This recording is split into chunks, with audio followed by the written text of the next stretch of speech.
अब बीजेपी की सरकार चल रही है, आरएसएस को इनका संरक्षण। समझ रहे हो? 2004 से घोटाले की सरकार कांग्रेस 14 तक चलाई और 14 से अब तक घोटाले की डायनोमिक सिस्टम से आप लोगों को मारने का काम ये मोदी जी, जिन्हें फांसी की सजा होनी चाहिए, इससे कम की कोई सजा का प्रावधान भारत में आने वाले वक्त में फांसी लगेगा। या तो ये खुद अपना बाल सर का कबाड़ करके मर करके डूब जाए, कहीं जाएंगे तो हो सकता है बच जाए, नहीं तो बचने वाले नहीं है। ये मूल निवासी कमेरा किसान, संवेदनशील किसान पूरे भारत में जाग रहा। वोट की चोरी, वोट का घोटाला, महा घोटाला, संविधान द्रोही, देशद्रोही, लोकतंत्र द्रोही, देशद्रोही। देशद्रोही का एक ही सजा है, सजाए मौत या फांसी। सजाए मौत या फांसी, इससे कम का प्राविधान नहीं है तो चूना लगाने वाले मुख्य चुनाव आयुक्त को फांसी हो जाती।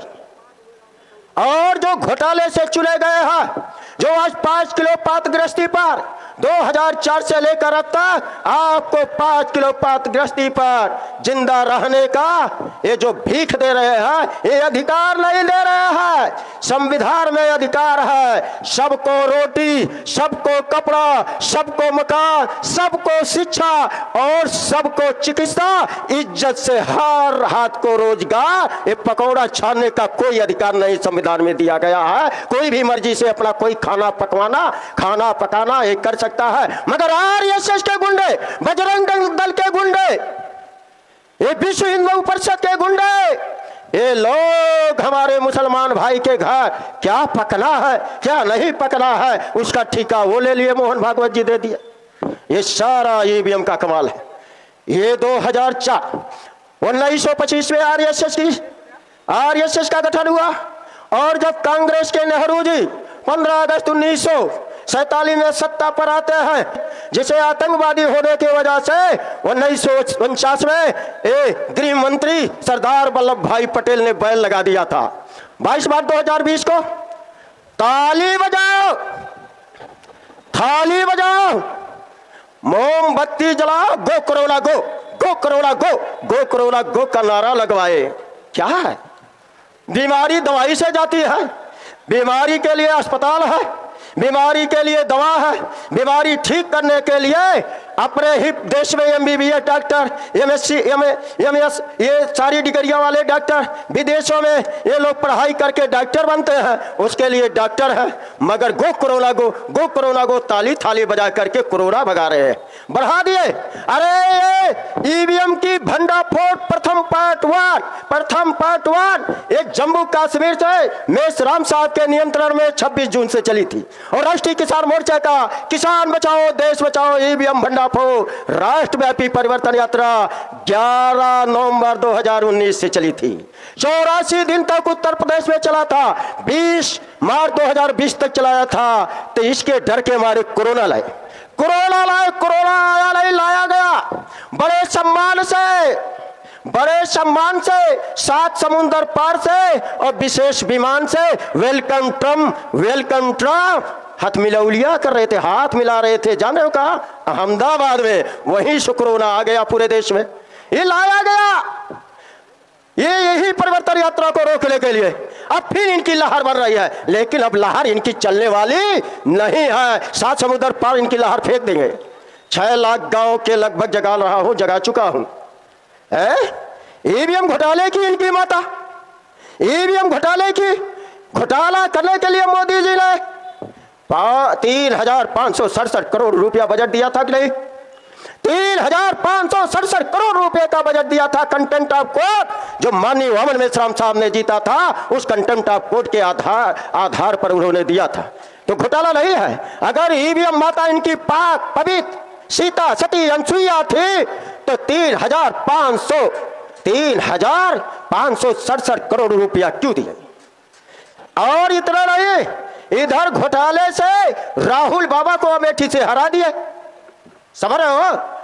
और घोटाले से स्मृति ईरानी चूड़िया भेजने वाले को जिता दिए कि ताकि साबित हो जाए ईवीएम मशीन साफ सुथरी है, पवित्र है, इसमें घोटाला नहीं होता है। ये जब हम लोग अब फिर तैयारी पूरे हमारी भी यात्रा चल रही है, किसान बचाओ देश बचाओ ईवीएम भंडाफोड़। मेश्राम साहब की भी चल रही है, हमारी पार्ट 5 चल रही है, और उत्तर प्रदेश में हम 5 महीना लगभग चलेंगे। तो साथियों, दोनों यात्रा से घबरा करके ओबीसी को अपमानित करने के लिए राहुल बाबा को फिर बीच में ला दिए। माननीय चौधरी विकास पटेल पूरे भारत में, वो भी अभी महाराष्ट्र में अपनी परिवर्तन यात्रा चला रहे हैं। अरे गधे शासक वर्ग के लोग, गधे शासक वर्ग के लोग, ईवीएम के घोटाले से चुने गए लोग गधे जैसे जानवरों की गिनती भारत में कराते हैं,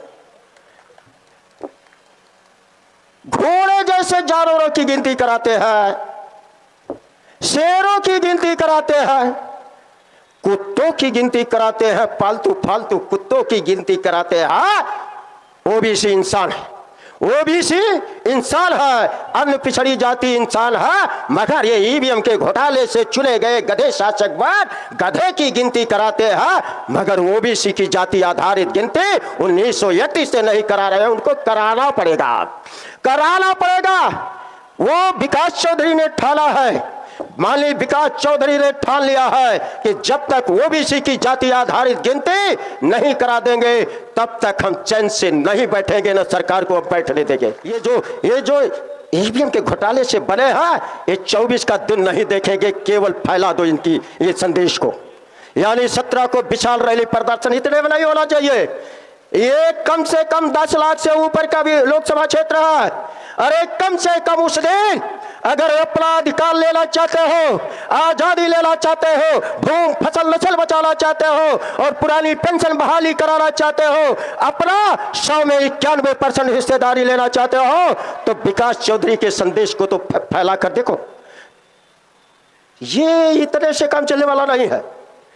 आप लोग 17 और आने वाला 30 अप्रैल 2023 जो जाति आधारित गिनती को लेकर माननीय चौधरी विकास पटेल का ये घोषणा है, मेश्राम साहब का पूरा समर्थन है। आप लोग इस कार्य को करने के लिए तैयार हो? कितने लोग तैयार हो? हाथ उठाओ। कितना? अगर वो ओबीसी आपका साथ नहीं दिया तो वही दुर्दिन का दिन देखने को मिलेगा। एक कमर, एक गले में हाड़ी, कमर में झाड़ू। ये जान लो, ओबीसी भी पीड़ित है, बहुत पीड़ित है। सबसे ज्यादा पीड़ित आज के डेट में ओबीसी है, क्योंकि ब्राह्मणों की चर्बी ओबीसी किसानों ने बढ़ाया है और इतना चर्बी बढ़ा दिया आज खुद परेशान है। ना हल चले चले कुदारी, बैठे भोजन दे मुरारी। मुरारी जानते हो कौन होता है? मुरारी जानते हो? खेती में काम करने वाला मुरारी, कुदाली फावड़ा चलाने वाला मुरारी और निकाई गुड़ाई करने वाला मुरारी, फसल की कटाई करने वाला मड़ाई दवाई करके अन्न घर लाता है और वही जब उसको चावल आटा दाल में बदल देता है और बैठे बैठे मंदिरों पर जो टुनटुनियां बजाते हैं, भाजपा का प्रचार करते हैं, उनको देने वाला ही मुरारी है। यानी यही किसान परिवार हमारा मुरारी है। जिस दिन किसान जाग गया, ओबीसी जाग गया, हमारा बहुजन जाग गया, तो घंटा जो हमको ओबीसी को घंटा बजाने का अधिकार दिए हैं, ये 14 ट्रस्टी में ओबीसी 0, सब काम किया ओबीसी।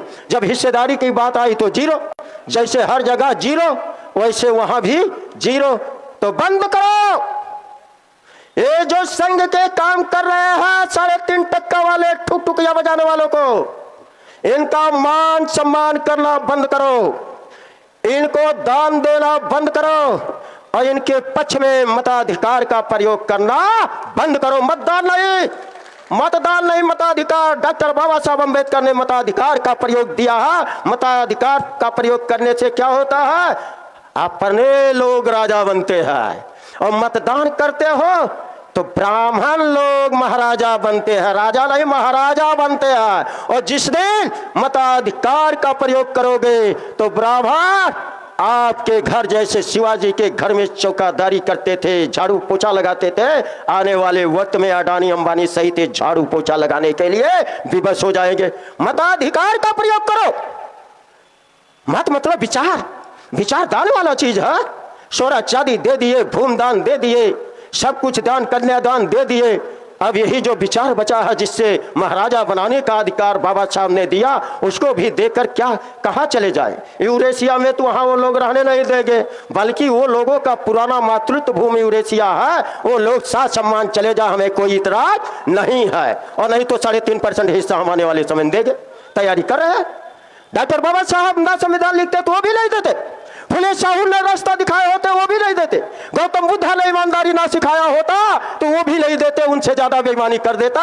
लेकिन हम व्यवसाय अपने महापुरुष ईमानदार रहे, हमारे पुरखे पूर्वज ईमानदार थे, इसलिए हम किसी के साथ हक मारी करने वाले नहीं हैं, बल्कि हक मारने वाले से अपना हक वापस लेंगे।